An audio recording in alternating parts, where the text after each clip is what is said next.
Live on a Wednesday. It's the 26th of March. Welcome inside the vault for a Ravens lunch hour live stream. I'm your host, Bobby Trossett. My co-host and business partner, Sarah Ellison, is on vacation this week down in Florida with her family. It's spring break for the kids, and she's getting some much deserved time off. So shout out to the Ellison family. I know they were at the Heat game last night, enjoying themselves. I'm looking forward to getting out to Columbus to meet all of them in person for the first time. I've met Sarah and her oldest son in person before. The rest I've only talked to and interacted with virtually. So we're looking forward to the Vault Summit, the inaugural Vault Summit. And of course, I'm looking forward to Sarah and her family continuing to enjoy their week off down in sunny Florida. This live stream is presented by one of our small business Patreon title sponsors. It's our friends at Hidden Waters Farm. You can discover the taste of sustainability at Hidden Waters Regenerative Farm in Pikesville, Maryland. They raise 100% grass-fed, grass-finished beef, pasture-raised chicken and eggs, woodland pork, and organic produce grown the way nature intended. For a free pack of chicken drumsticks, you can spend $50 or more online or in-store using the code FREEDRUM50. That is FREEDRUM50. You can find more information on that in the show notes, also as a pinned comment in the live chat. And shout out to one of our subscribers, Lauren Wunderlich, for putting us on to, again, Hidden Waters Farm. Without further ado, here's what I got coming up in today's show. We'll begin with the Ravens' latest signing from yesterday that took place. Really, I guess it came down the timeline right at the end of yesterday's live stream. Femi and I went a little long, and so there is a new cornerback coming to Baltimore. And I'm going to tell you what that move signals, because to me, it's multiple things, and I want to get into each and the significance of each one of those things. Mina Kimes of ESPN gave her most pressing needs at this point for the Ravens, and I'm going to give you my top 5 now that they've addressed cornerback. They're going to continue to do so, I'm sure, next month in the draft. But I'm going to give you my most pressing needs now that they've addressed wide receiver and also, again, corner here in recent weeks. Outside of that, Mike Tannenbaum, friend of the show. We had him on in Indianapolis. He's a former NFL executive turned analyst on ESPN. He has his latest mock draft, and surprise, surprise, he's going with an edge rusher for the Ravens at 27th overall. So we'll take a look at that. And then in place of quick hits, or after quick hits, I should say, I'm going to tell you what I was really inspired by last night. It's a friend of mine. He's Baltimore's own. He's one of Baltimore's best. He's a former Loyola Blakefield football player. You may know his story, and I'm going to share that with you coming up at the tail end of this hour. But welcome inside the show. Hope you guys are having a great week. Please like the video if you haven't already done so. Hit that notification bell so you can be notified of what we're doing here, what we're dropping, when we're dropping content. And please subscribe if you haven't already. This is your newest Ravens corner. Now, his nickname is Cheeto. A lot of you were ripping me on my personal channel yesterday for my pronunciation of his name. He himself has said before in a press conference setting that it's Cheeto. He also gave you the full pronunciation in a couple different languages as well. Listen to this. I'm a Cheeto, man. No, so the name is Chidobe, Awuzie. If you want to say it in the English language, it's Chidobe, Awuzie. Okay. In my language, it's Awuzie. Let's do that once more in the English language. The English language is Chidobe, Awuzie. Okay. Chidobe Awuzie it is, but I'm going to go with Cheeto. He is your newest Ravens corner. Okay. And here's the deal. The Ravens are now in position to attack the draft. To me, this is a move that, much like has been a theme of this offseason, low risk, medium to high level reward, and addresses what was a significant need up until yesterday, right? And that was cornerback depth, cornerback insurance, cornerback experience in what is an otherwise really young and inexperienced room aside from Marlon Humphrey. Until yesterday, Marlon, Nate Wiggins, Jalen Armour-Davis, and TJ Tampa were the 4 players that made up this room. So it was just a matter of when, not if, they were to bring somebody in. Now, Chido was recently released by the Tennessee Titans. Tennessee awarded him with a nice chunk of change this time last year. 3 years, by the way, 36 mil, and he only played in 8 games. So, what is this signaling?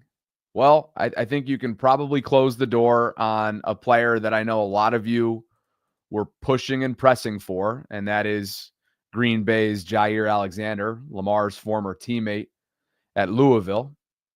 Ian Rappaport made some news back in February about Jair, noting that according to his sources, the Packers have had trade conversations surrounded around their star, and they're open to moving him for the right price. He's 28, two-time Pro Bowler, considered to be the most decorated corner available. The problem is, as decorated of a player as he is, as talented of a player as he is, his injury history is just as decorated, and that's the unfortunate part for Jair. Now, you might come back and be like, Bobby, wait a second.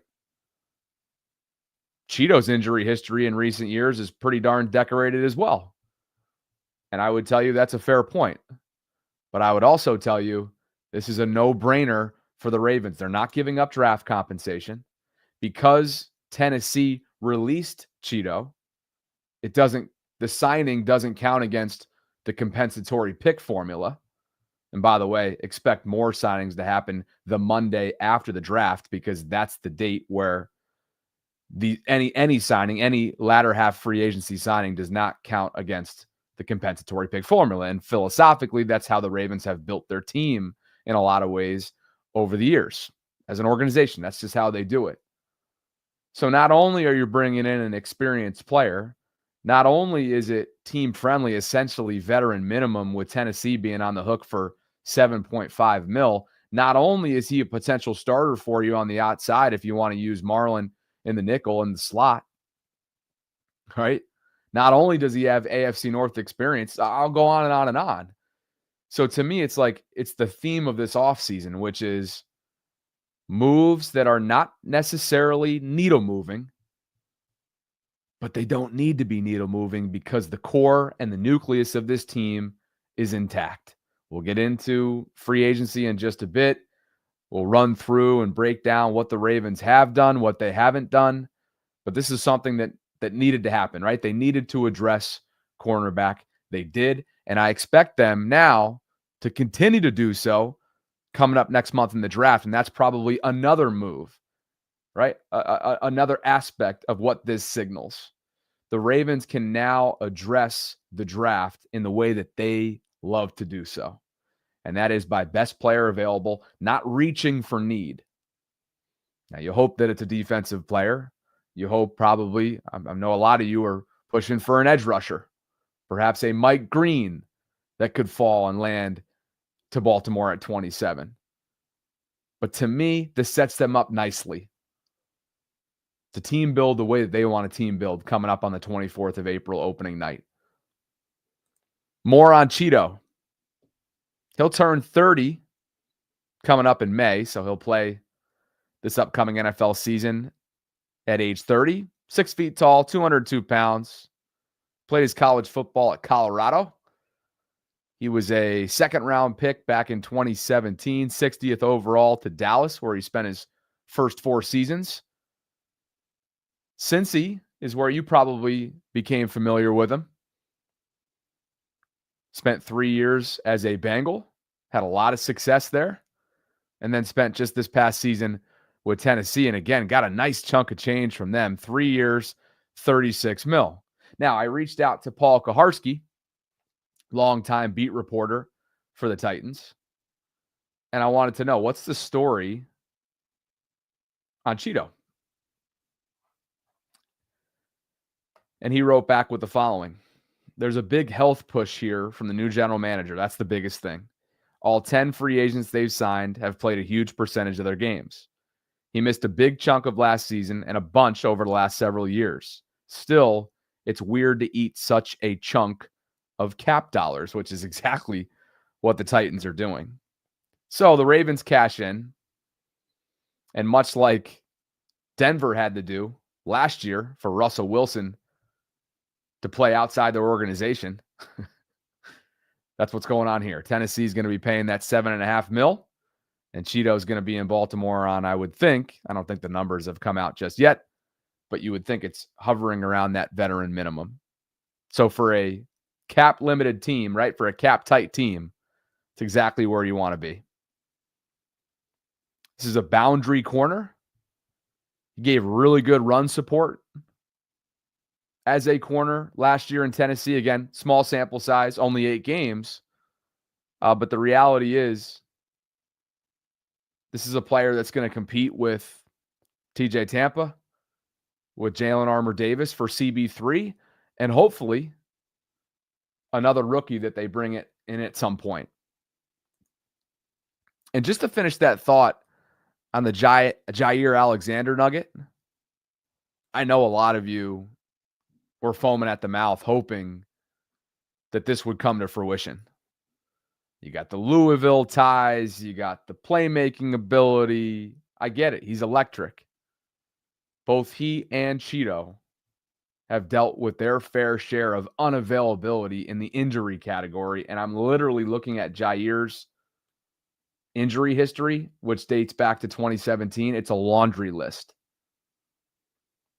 And most recently, just this past fall, where he had groin issues. He's had a number of different groin issues. He's had AC joint sprains, shoulder issues. I mean, it's unfortunately for Jair, it's one of those what-if players. What if his health had been a calling card of his in recent years? Unfortunately, it hasn't. The difference is, again, Chido has struggled with his fair share as well.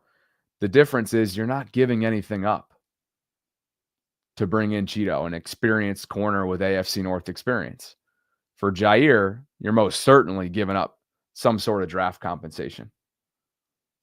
Obviously, Green Bay made it clear, according to Ian sources, that they were open to moving him for the right price. The Ravens just aren't in that ball game right now. That's not their arena that they're in. Not right now. Not with a franchise QB on the books.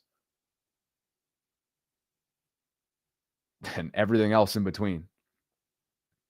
So to me, this just yet again signals what the offseason theme has been. Let's fill in some pieces. Let's keep our nucleus intact. Let's run it back as close structurally as to what we've been really, really close at achieving here the last couple of years.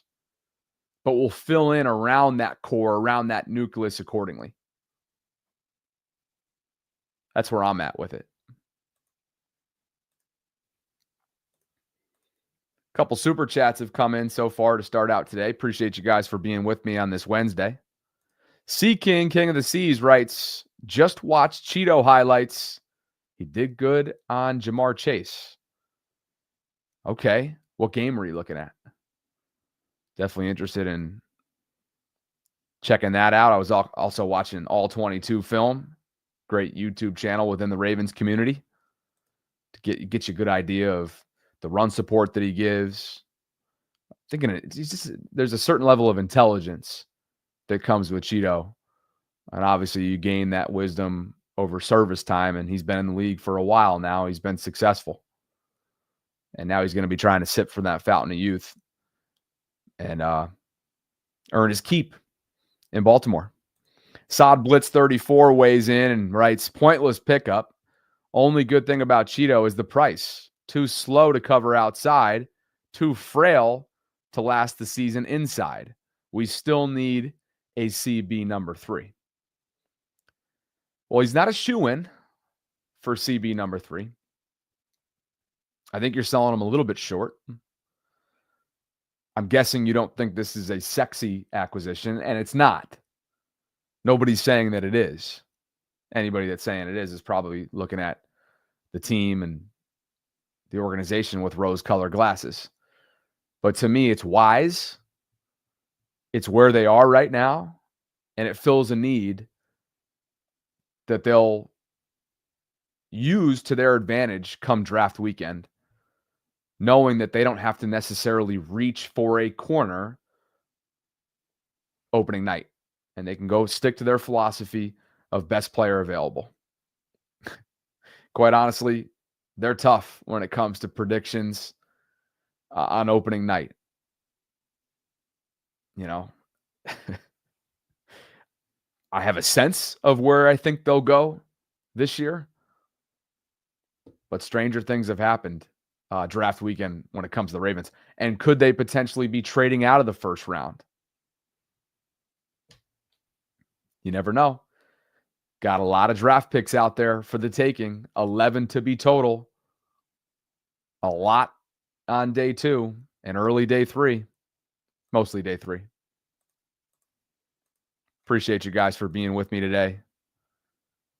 Cheeto, when he was a member of the Bengals, spoke about facing Lamar Jackson, which he'll now do throughout the offseason, throughout training camp, throughout practice and whatnot. And in October of 2022, had some rave reviews for his now quarterback. Opposite side of the ball, but how about his now teammate? Unique Cheeto in terms of it as a passer downfield. We all know what he can do running the ball. What makes him unique passing the ball? You know, he's very accurate. People don't give him enough credit for being accurate. You know, he's putting that ball in places that not a lot of quarterbacks can put, and the amount of zip he has on the ball. And everybody knows he kind of has a sidearm release, kind of a low release that probably gets that ball there faster a little bit. But yeah, you know, he's very accurate with the ball. On the move, he's able to create. I know we saw that play against, he was at the Bills where, you know, he scrambled out, tossed it up. Yeah, so, you know, the plays like that are just, that's who Lamar is, and very accurate thrower. Again, that dates back to October 2022. Very complimentary of Lamar and his accuracy. Of course, that was prior to really this launch pad. Obviously, Lamar is well established and has been well established in this league for years, but where he's gone, he's just ascended to new heights. And so Cheeto was out in front, perhaps, of what's become a universal understanding of Lamar's greatness. Love the super chat that just came in from our guy, Kobe. He writes, what's better than paying a CB3? Having the Titans pay for CB3. That's one of the big takeaways as well. Right? They owe him $7.5 million. So the Ravens, even if it is, right, bargain shopping, so to speak, they're doing so in a savvy manner. And they will not be on the hook for very much whatsoever. Draydog679 chiming in on this. This, to me, puts a spotlight on TJ Tampa and JAD. It's giving the Ravens don't trust them, don't fully believe in them. Hashtag, you got a hashtag trying to get me to your home state. That's hysterical. Bobby to SC, Bobby to South Carolina. For those of you who don't know, I'm weighing a potential move here in the coming months. That's a conversation for another day. But Dre, I think you make some interesting points here. Let's talk about the two players, two cornerbacks, two young corners, both of whom have dealt with their fair share of injuries in recent years. For TJ, smaller sample size. Of course, he was the 4th rounder out of Iowa State. Then, unfortunately for him, at the tail end of training camp, had to undergo a double sports hernia surgery that really just put him in a tough position right out of the gate. Couldn't hit the ground running. Dealt with other injuries in season, ended up shutting it down. Very small sample size, most of which was special teams. It's a guy that fell to them early on day 3. They're really excited about him. I know Mel Kiper has been outspoken about TJ Tampa this offseason and some of his coverage on ESPN. But the reality is, for those of us that are outside the building, we don't really know. And I've had him on the show before. I think he's a great dude. Seems like an intelligent player. Felt like he had something to prove falling to day 3 the way that he did. Right? So the upside is there. But I can't confidently sit here and tell you that TJ Tampa is absolutely a shoo-in for CB3, because what sample size do I have to go off of? Very little. And as far as Jalen Armour-Davis is concerned, man, oh man, this dude just has been I don't even want to pull up his injury history, because if Jair and Cheetos are laundry lists, what does that make JAD's? He's just had a hard time. He's just been unable to make himself available consistently. He was a 2022 fourth rounder. You might remember that was the year that they had a slew of day 3 picks in the 4th round. He and Pepe Williams were taken in that round at corner. Pepe is no longer with the organization, I don't believe. Was he brought back on the practice squad? Where's he at right now? If the chat could help me out with that. But point is, I think you're onto something, Dre. If belief is one thing, to me, this is more like, hey, we believe in them should they stay healthy. We don't believe that, and maybe this is what you're getting at, we don't fully believe that they're going to be available to us. And we can't risk that. So we're bringing in insurance, and we're going to bring in more insurance and more competition coming up in April when draft time comes around. So again, moral of the story, this latest signing signals multiple things, right? You fill the need, which gives you flexibility and creativity to stick to your guns on opening night and select the best player available and not reach for a potential corner that you think could be there on day 2, let's say, right? You get the insurance for the younger players, which is what Dre's noting right now. It doesn't break the bank. Tennessee's going to pay him his $7.5 million, and you're going to be sitting there pretty on the veteran minimum because things are tight with the salary cap with respect to that. Right? And then you hope that the AFC North experience will pay off. You hope that the veteran pedigree, right, can help what's otherwise a young and inexperienced room aside from Marlon. And you hope that he's going to give you flexibility to use Marlon where you want to use him, which is in the slot. A win-win, right? Medium to high level reward, low risk. That's where I stand on the move. Appreciate you guys for being with me on this Wednesday. If you could, on the way in, like the video, subscribe to the channel if you haven't already done so. Hit that notification bell so you can be notified of when we're dropping our daily live content. Sarah is in Florida the rest of this week on vacation. I have a couple guests that are scheduled. I might as well just tease these so that I can speak it into existence. And they're not like players, so I won't be jinxing myself. How about that? But tomorrow, I have Jordan Reed from ESPN, draft analyst. I believe he replaced McShay when they let him go. I have him tentatively scheduled to come on with us, so get your draft questions ready.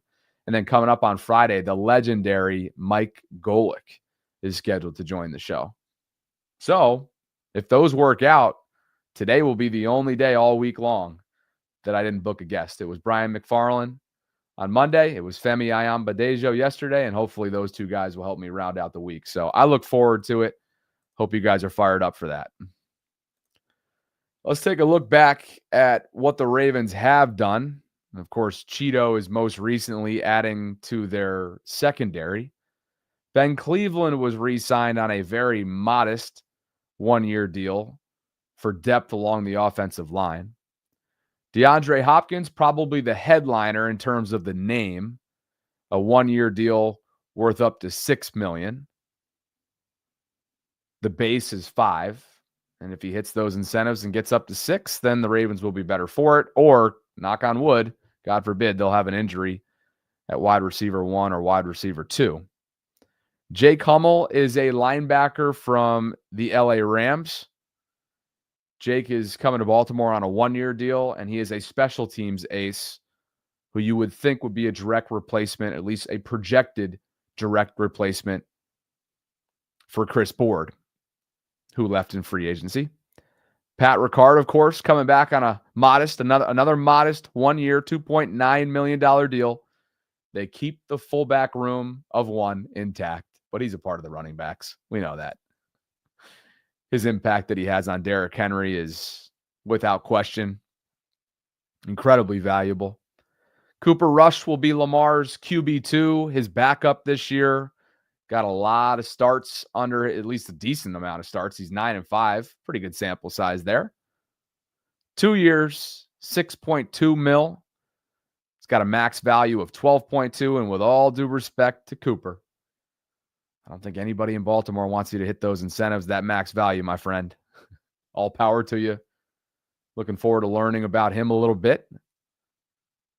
But he got some experience with Dak Prescott being down in Dallas, and he now joins the Ravens as Lamar's primary backup, a position that was held by Josh Johnson a year ago, and prior to that, Snoop, Tyler Huntley.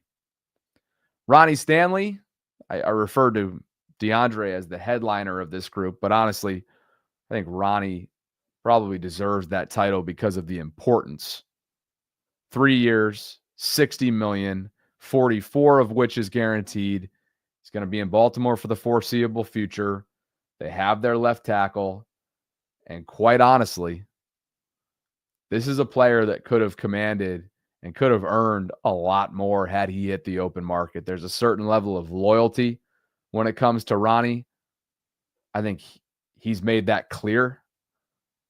I think what this fan base should make clear, quite honestly, is an appreciation. And perhaps it's a newfound appreciation for Ronnie because he's been banged up in recent years right after signing that contract. I know I'm sure, frustrated a lot of you. But Ronnie came back with vengeance last year and played at a Pro Bowl caliber level. He is back. And for the Ravens, aside from Lamar, I don't think there's anything more important to what they do than what's going on fortifying the left tackle position. And that's exactly what they've done. Rounding out the list, Tylan Wallace, of course, is back, gives depth and special teams abilities to the wide receiver room. 1 year, 2.25 it's worth up to. Tylan's got some big playability. He's got that clutch gene.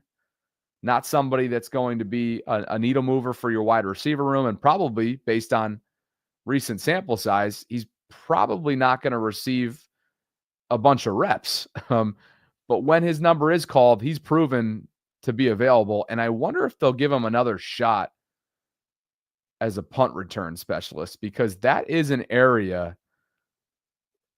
going into next year that I have questions about. And there were plenty of questions about that position throughout much of last year.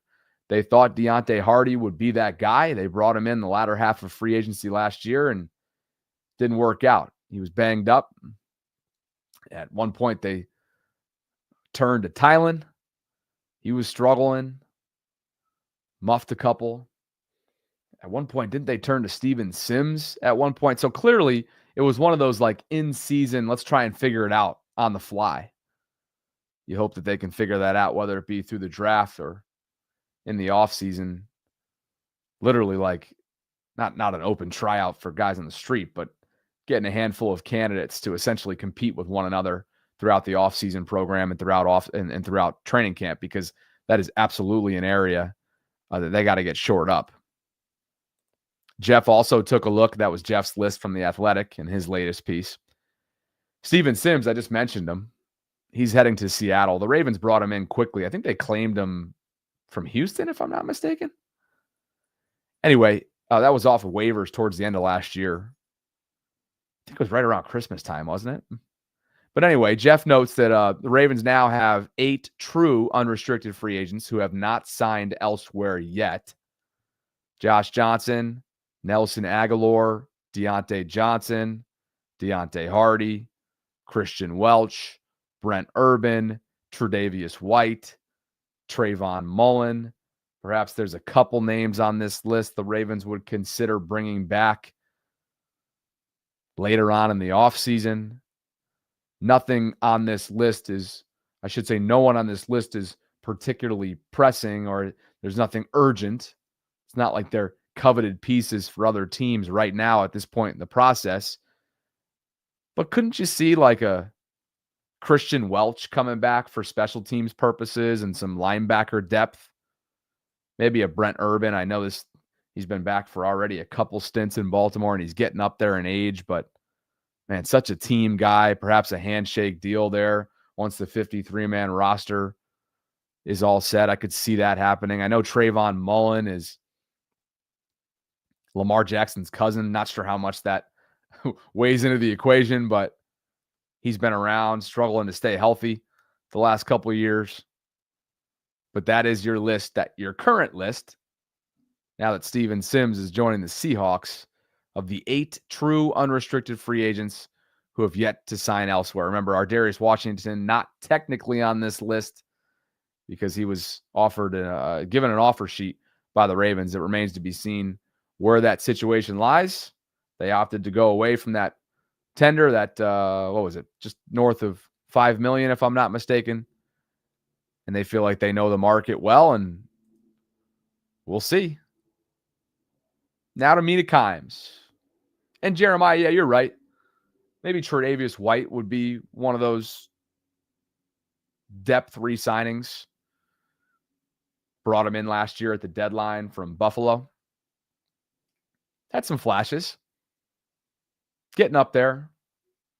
Lost a little bit of a step, but seemed like he enjoyed his time, the change of scenery in Baltimore, and be very curious to see if they would potentially bring him back again when things, this is more towards, I would think more towards the summer if that decision were to be made. But Mina Kimes and Sam Monson from PFF took a look at what they felt like are the Ravens' most pressing needs. And notably, I believe this was filmed prior to the Cheeto signing, which came down yesterday. So just keep that in mind as you listen to them. I'll do this one, wrapping it up. Interesting team, not a lot in free agency, but they did bring back Ronnie Stanley, which I think every probably person who does an NFL podcast loved. Ricard, they bring in DeAndre Hopkins. It's interesting, didn't cost very much. Cooper Rush is maybe the world's most hilarious backup situation now. I just love that pairing of him and Lamar Jackson. So I wrote guard. Patrick McCarry, who was starting guard for them, is gone. Where did he sign? Somewhere. I liked it. I was like, ooh, that's good. I can't remember. Where did he sign? You can look it up while I'm. So I wrote guard. I wrote corner. And then I wrote edge, which they have edges. They always have edges. They always have old guys who they sign at the last minute. But, I think Ojabo, I would still continue throwing resources at it. But guard and corner. Corner is, Brandon Stevens is gone. I'm sure it's the delight of Ravens fans, but they do need someone, I like corner. One thing I think is an interesting decision for them is corner versus safety, because it's an interesting puzzle, or kind of in Kyle Hamilton, who plays every position, Marlon Humphrey, who could play outside, inside. I think what you want, hear me out on this, if you're the Ravens, is just the ability to put them in the best positions in every game. And so the more competent corners and safeties you have, the more positional flexibility you get from a matchup perspective. So I like the idea of them continuing to throw resources at secondary, but not with any, we have to get a guy to play outside or we have to get a guy to play safety. Does that make sense? Yeah, I think it gives you, because those guys have positional flexibility, I think it gives you just so much flexibility, so much ability to just take players that you really like, even if you were locked into this guy's got to play outside, well, now you're dismissing everyone that plays in the slot, from your range of outcomes. Now you can be like, we love this slot guy. Marlon Humphrey can play outside. Let's make that work. So I think, cornerback 2 is definitely an area that I would go, but I would, like you, I don't think it necessarily matters whether cornerback 2 for them is a slot guy or plays outside, because Humphrey's there and because Kyle Hamilton's there. Patrick McCarry signed with the Jags, by the way. Oh, okay. Yeah. I remember being like, oh, okay. He's a guy's just good and useful. If you take a safety too, again, obviously it's probably not gonna be your first round draft pick, but then it's okay, maybe some games, because I do love Kyle Hamilton close to the line of scrimmage, and you want that optionality. So the more guys you can put in the back, the better. Obviously a very good roster. All right. They crack me up that Patrick McCarry, so symbolic of who Patrick McCarry is, right? Neither one of them, and I wouldn't have expected them to. They literally are trying to cover all 32 teams in the National Football League. But neither one of them, Mina nor Sam, were able to, off the top of their head, remember where Patrick McCarry went. And and he obviously, as Sam mentioned there, ended up in Jacksonville. Nice contract for him. Congratulations to him. But it's so symbolic of what he represented in Baltimore, right? There was nothing sexy about him. There was nothing headline creating about him. But he came in with his lunch pail, all right? Blue collar-esque, put his head down and was incredibly reliable for the Ravens up and down the offensive line, played all 5 positions at one point and bailed them out time and time again after multiple injuries. One that comes to mind, Ronnie's. So while Patrick is average at specific positions, multiple positions up and down, his versatility knows no bounds. And I think that's exactly why you don't hear much about him, right? Because he's not your star-studded guy at one specific position, but he's average, or perhaps just below average, at multiple positions up and down the line. And so it's always tough to have the McCary conversation because he's so valuable, but I feel like we devalue him because you don't truly know what the best use of him is. You know, is it a swing tackle? Is it guard? Is it center? I mean, the Ravens literally experimented with him for years, and now he heads to Jacksonville. But anyway, that little clip right there, again, was filmed prior to the Cheeto signing. And now it's got me wondering, and where you guys are at on this as well. I'm about to share with you mine. Top 5 needs. Now that wide receiver's been handled with D-Hop, wide receiver 3, that is. Now that Cheeto has been signed as a corner, now that Ricard has been re-signed, right? Re-signed Talon Wallace. We already went through all those moves. And you handled, most importantly, left tackle. What are the top 5 needs right now for the Ravens less than a month out from the draft? I'm going to give you mine in just a second. But to no surprise, I will have edge at the top of my list. And can you imagine if a Mike Green falls to Baltimore at 27th overall the way that he did in Mike Tannenbaum's latest mock draft? And Mike, of course, is a former NFL executive, friend of the show. Had him on when I was in Indianapolis last month. The Marshall edge rusher. Here's what Mike's write-up consists of. Had the Ravens not re-signed Ronnie Stanley, I probably would have gone with an offensive tackle. But bringing Stanley back before free agency opened means I can go get an edge rusher for this defense.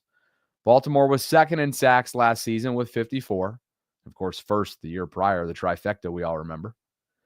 But I want to keep that strength a strength in the tough AFC North. Green is quick and sudden, and he had tremendous production last season. 17 sacks, 52 pressures, and 2 forced fumbles. Holy hell.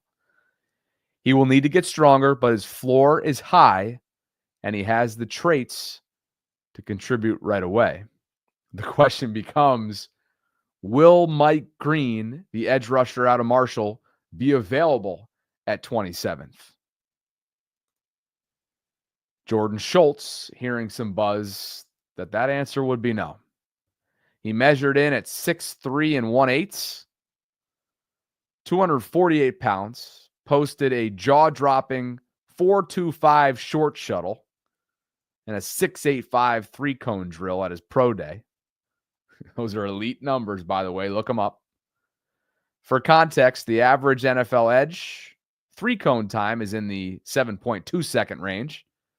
Green, who led the nation with 17 sacks last season, was watched by scouts, coaches, and execs from 28 NFL teams.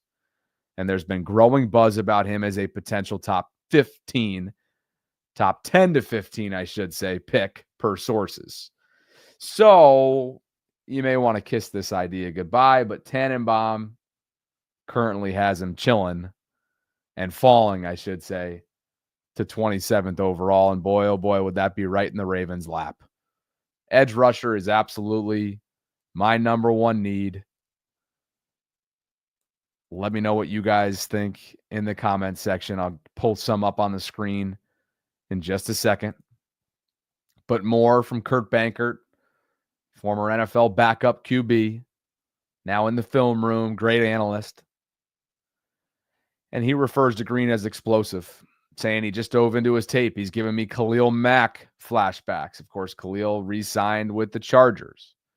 Same height, same weight, slightly worse 20-yard shuttle, better 3-cone drill, and hit 5 more reps on the bench. Not to mention he had 17 sacks this year. Oh my God. Khalil had 10.5 his senior year. Green had 17. It's a ridiculous number. Similar build on the smaller side, but packs a punch. Seeing his pro day numbers come across and come back is all the confirmation I needed. I'd be shocked to see him fall past pick 15. And that's Atlanta. Oh, yeah. I don't know. I think Tannenbaum needs to potentially reassess this mock draft, but we will continue to follow these mock drafts as they come in. But color me shocked if 3+ weeks from now, number 15 is available come 27th overall. But my gosh, is he a player? The traits are off the charts. The production obviously was off the charts. It's going to make one team very, very, very, very happy. My needs, top 5. Here they are. Already spoiled one of them. One is edge. I think when you look at this roster right now, they have depth, but I'm not confident in their depth. I want more competition. I think Adafe has a chance to continue stacking. I don't believe that he's the game wrecker that some believed he could be coming out of Penn State. I think he has a great chance to continue building himself into the player that can be high impact, especially with Chuck Smith at his disposal, the Ravens outside linebackers coach. I think his technique has improved. Obviously, his motor and his athleticism are off the charts, but I can't sit here and confidently tell you that it's not a room that they shouldn't potentially try to bring in competition for him and for that matter, any others in that room, right? You've got depth, like I said. Kyle Van Noy, to me, this is all due respect to him, who's had a couple career years and resurgent seasons in Baltimore, but he's a Band-Aid given his age. He may not be here this time next year. And so outside of your 2 double-digit sack getters, you got a lot of question marks. David Ajabo is a question mark. Adisa Isaac is a question mark. An injury-plagued rookie season, very small sample size last year out of Penn State. I really like Tavius Robinson. I think he's great depth. He's somebody that could take a step. Malik Ham, question mark. So it's a room that you want a headliner for. I don't know if they're going to be able to realistically find a headliner if they don't move up. But they can at least find more complementary pieces that they can build around. And so that's my number 1 need. 2, I'm going to go safety. They just handled cornerback with Cheeto. And that's certainly not to say that corner isn't still a need. It's absolutely a need. But it's not as pressing of a need to be in my top 5 now that Cheeto's been brought in. I expect them to bring in multiple corners throughout the draft. But I no longer have it as a headliner. 3, I'm going to go with guard.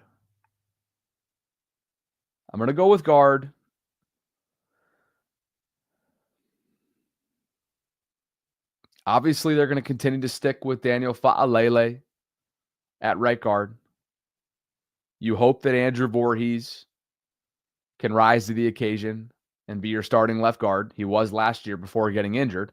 And then they turned to McCary, who they just lost in free agency and let walk in free agency, as we knew they would when they paid Ronnie to the Jacksonville Jaguars. Need some depth there. 4, I'm going to go inside linebacker. Now, again, obviously, Roquan Smith is the headliner. You have a soon-to-be third-year player in Trenton Simpson that you spent second-round draft capital on a couple years ago out of Clemson. But after he was demoted last year and after Roquan was showing up on tape for all the wrong reasons through the first half of the season, kind of begs the question, how much stock can you put in Trenton Simpson being a shoe-in starter You hope you can. Dude's an absolute beast. I think he's shown flashes that he can be that guy and an every down player. He was not last year, and they were forced to go with a rotation. Malik Harrison and Chris Board. Malik was great against the run. Chris was typically asked to be in on passing situations. You bring in Jake Hummel, more of a special teams role. Perhaps you bring back Christian Welch. But you see where I'm at right now. I want more competition in that room. And 5, I'll go defensive tackle. Obviously, Big MP retired. Michael Pierce. You expect Travis Jones to step up. But you need more horses along that defensive front to help out Broderick Washington, to help out Nnamdi Madubuike. Now, this is not to say that I'm sure 2 positions that come to mind are not big needs that didn't make my top 5, my updated top 5. And I'm sure some of you are screaming out there, like, how do you not put corner and kicker in your top 5? They're right there. They're right there, honorable mention wise. But I think you're not going to reach for a kicker in the draft.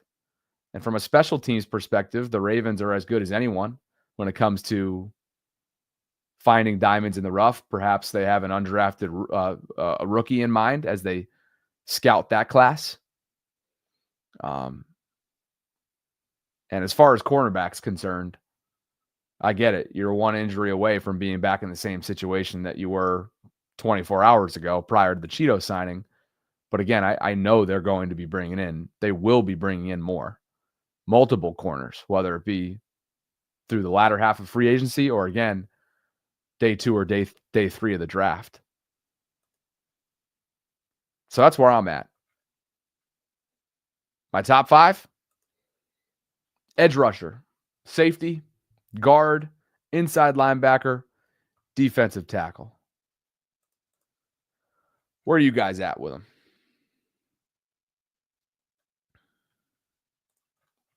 A couple more super chats have come in. Marcus writes, I like the signing, but would still love for us to draft another corner. Bobby to Atlanta sounds best. Hudson Grill downtown Atlanta is a Ravens hub. I'm getting recruited now to different places. This is fantastic. Dre wants me to go to South Carolina. Ingraven wants me to go to South Florida. Marcus is trying to get me to go to Atlanta. Where else? Where's Bobby Bachelor headed this offseason? Asmodeus wants the Ravens to sign Calais and maybe Judon. It'd be a reuniting with both players, if so. Saad Blitz hitting me with his top 5. Tackle is 5. 4 is defensive tackle. What's ED?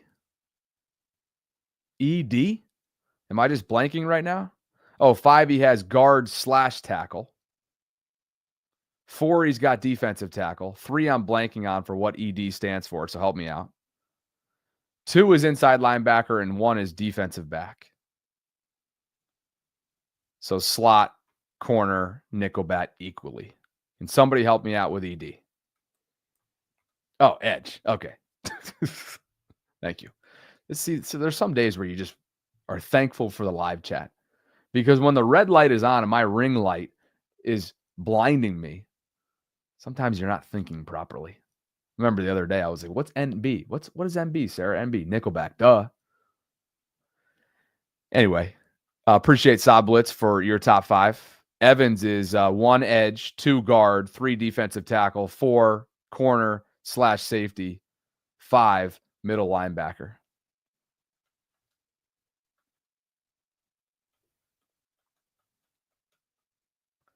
I want to pull up a few others on screen, give you guys a chance to showcase your top 5s.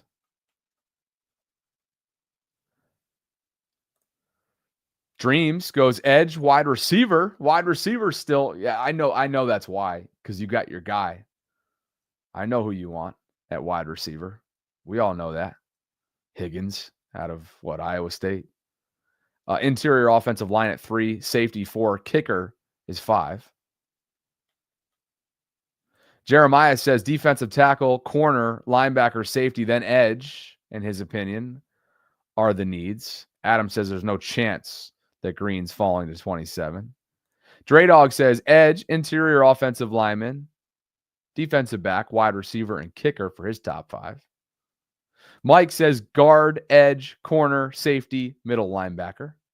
Brian says safety, outside linebacker, defensive lineman, tackle, and kicker. So some of you putting kicker in your top 5. Adam 78, corner, safety, guard, edge, linebacker. Chris, guard, defensive lineman, defensive end, safety, and kicker. Pretty good sample size from you guys. Appreciate you for being here today. Chef is getting after me about my Steelers yellow shirt. How could I? What a surprise that you're coming after me for my attire, Chef. We're just glad that you're here. Oh, any chance I get to drag you about your attendance in the offseason, you know I'm taking it, Chef Tress. Well, boy, oh boy, if there was ever something for Sarah to be excited about while on vacation, it would be this. You know she's a BYU Cougar. And now you know, according to Justin M. here, that Cougars corner Mark Collins met with the Ravens at the Big 12 Pro Day, among many other teams. Not sure what this means exactly, but he did record 12 pass breakups and 2 interceptions in 2024. He was a transfer from Weber State. He's 5'11", 175. He was named to the All Big 12 Honorable Mention team. Played 46 games over 5 years at Weber State. Helped the Wildcats to 3 Big Sky championships and 4 FCS playoff appearances. His career stats, again, at Weber State, 100 tackles, 70 of which were solo, 19 pass breakups, and 5 picks. He's got a lot of college experience. We'll see what the Ravens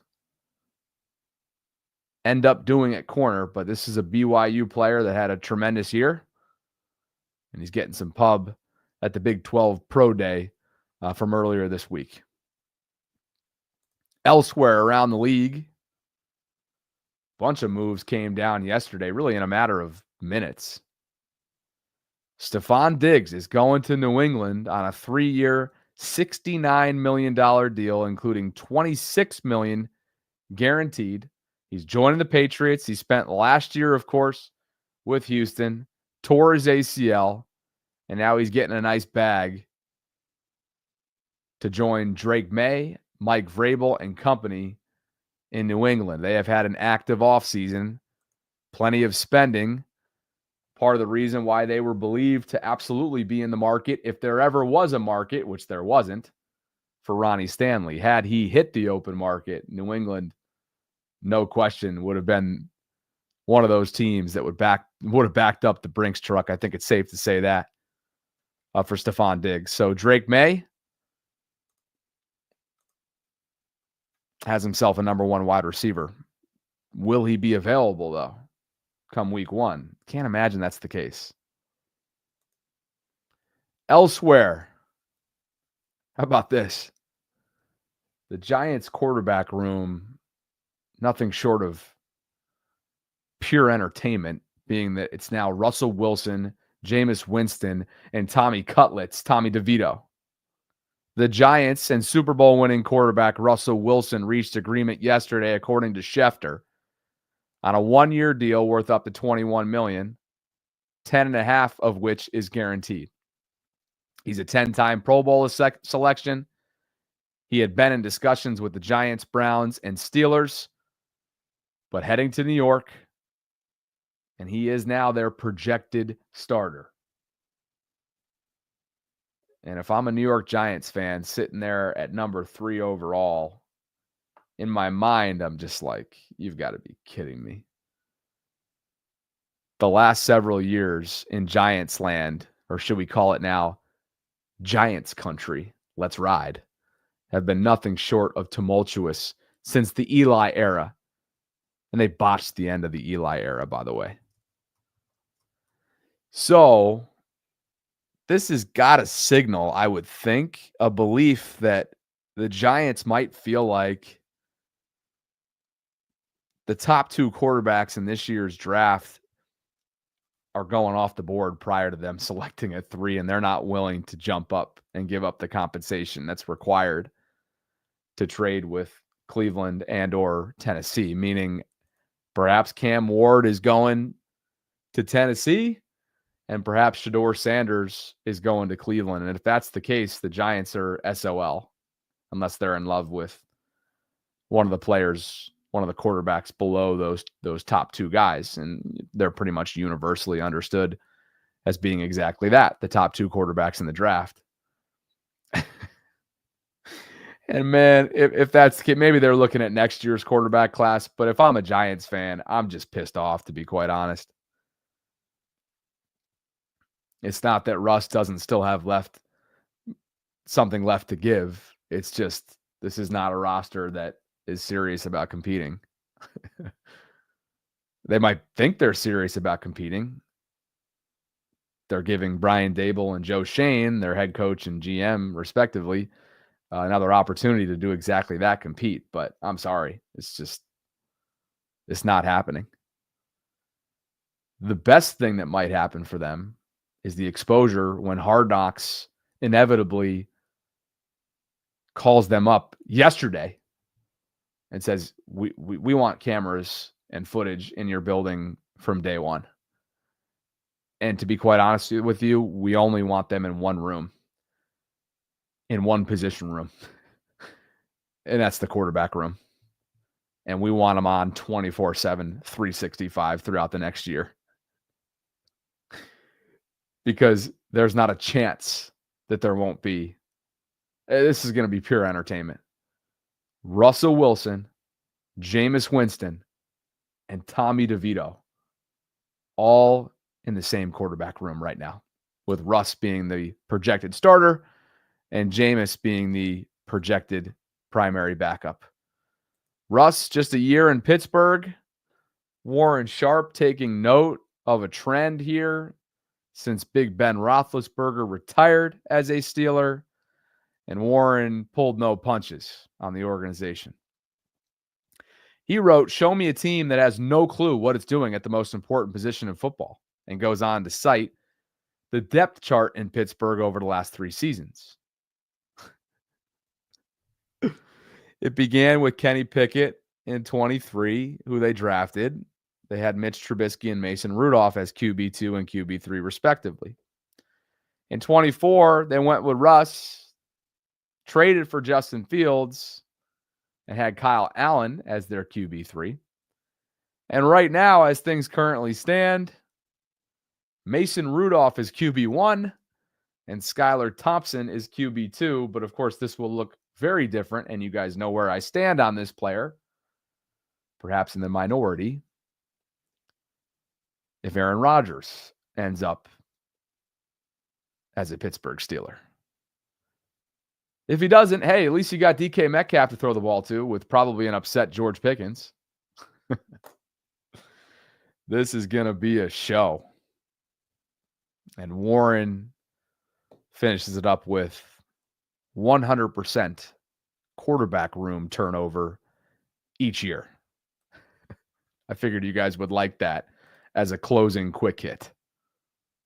Yeah. Tough times.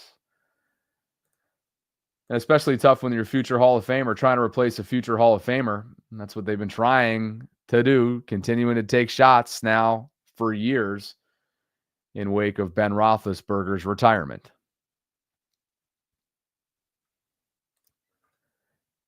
And that now brings me to someone that I cannot wait to share his story. You guys familiar with Van Brooks? Baltimore local.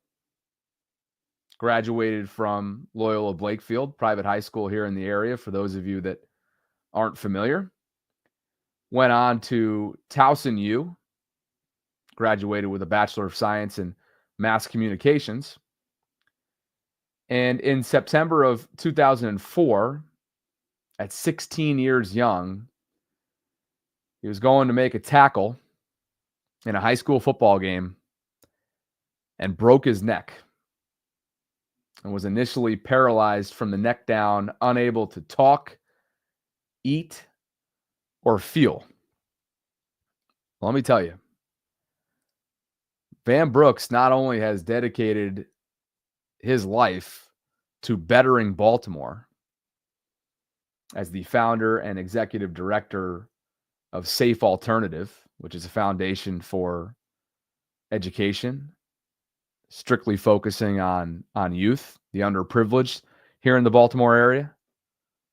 But he's dedicated the last 20 years to getting himself back upright on 2 feet. And I got to tell you right now, he is absolutely tremendous. One of the biggest inspirations that I've ever come across. And he put up a video on his Instagram last night that I wanted to share with you, because this, my friends, this right here is true resilience. Go follow him on Instagram. You can look him up. It's at VanBrooks25. With the help of Kennedy Krieger, the professionals there. Man, look at him go. I would love for you guys to reach out with a word of encouragement. Van and I have talked on several occasions when I first got to Baltimore, and we connected through mutual friends and our love for Loyola, our love for the city of Baltimore. The caption that was attached to this video, and by the way, I wish I could play this song because it just gets me fired up. It's such an inspirational, moving song. It's called Dark Nights, I think. Let me get the name of the song just in case you guys want to go check it out. Yeah, Dark Nights by Kaki Ka. But Van wrote, learning to walk again, now without a walker, is both very humbling and extremely frustrating. I have to literally think about every movement. Imagine having to think about lifting your toes, lifting your knees, keeping your legs apart, flattening your feet, shifting your hips and weight with each step, keeping your core tight so your upper body, that is straight, catching and maintaining your walking rhythm. And the new most frustrating thing is swinging the correct arm with the step. Try doing this for each step you take. Despite it all, after 20 years, I'm still making amazing progress. Man, I got to tell you guys, if you're not moved by this guy's story, this guy's resilience, if you think that your day-to-day problems in society and life are significant and you want them to feel insignificant, go follow Van Brooks 25 on Instagram. Luke, you're right. You literally need to retrain your entire brain. Everything that you had grown accustomed to learning his first 16 years.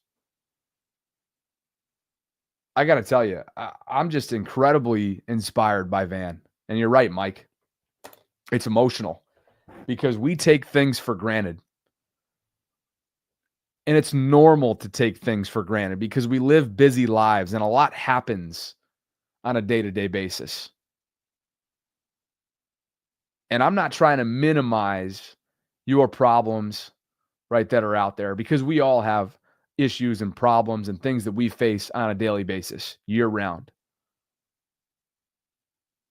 But Van is facing something that's far greater than what most of us view as significant on a day-to-day.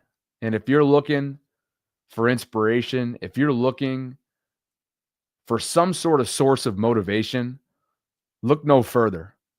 Because my friend Van Brooks is a badass. And he's busting his butt to get back to fully walk one day. And I wanted to finish off today's show with that. God bless Van, man. It's an incredible story.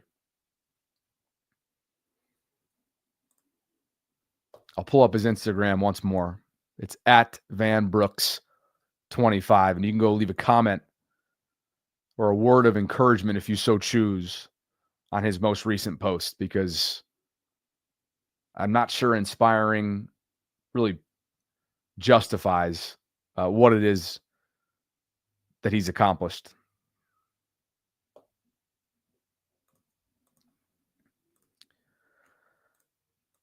Just to finish up, Dreams hit me with a super chat earlier, taking a look at Tyler Batty after out of BYU at edge rusher.